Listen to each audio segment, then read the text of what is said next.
بسم الله الرحمن الرحيم. سبحانك ما أضيق الطرق على من لم تكن دليلا، وما أوضح الحق عند من هديته سبيلا. إلهي فاسلك بنا سبل الوصول إليك، وسيرنا في أقرب الطرق للوفود عليك. قرب علينا البعيد، وسهل علينا العسير الشديد، وألحقنا بعبادك الذين هم بالبدار إليك يسارعون، وبابك على الدوام يطرقون، وإياك في الليل والنهار يعبدون، وهم من هيبتك مشفقون.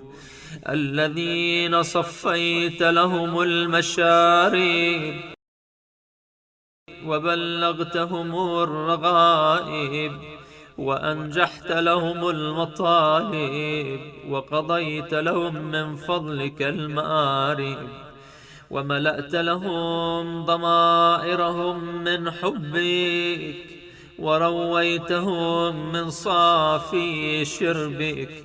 فبك إلى لذيذ مناجاتك وصلوا، ومنك أقصى مقاصدهم حصلوا. فيا من هو على المقبلين عليه مقبل، وبالعطف عليهم عائد مفضل، وبالغافلين عن ذكري رحيم رؤوف، وبجذبهم إلى بابه ودود عطوف. أسألك أن تجعلني من أوفرهم منك حظا، وأعلاهم عندك منزلا، وأجزلهم من ودك قسما، وأفضلهم في معرفتك نصيبا.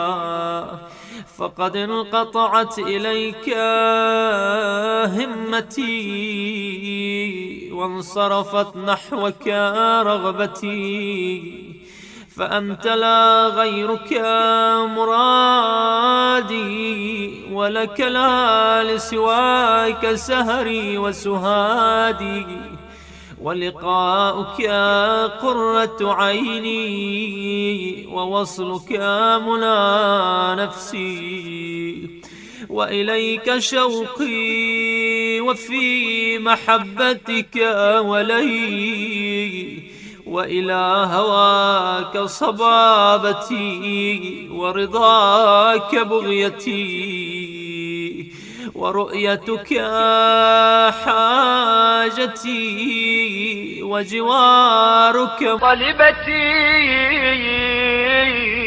وقربك غاية سؤلي، وفي مناجاتك روحي وراحتي، وعندك دواء علتي، وشفاء غلتي، وبرد لوعتي، وكشف كربتي.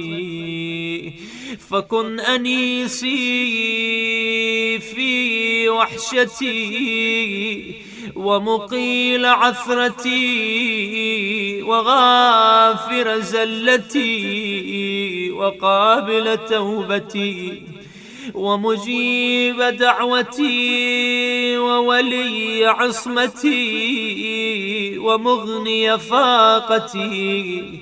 ولا تقطعني عنك، ولا تبعدني منك، يا نعيمي وجنتي، ويا دنياي وآخرتي، يا أرحم الراحمين.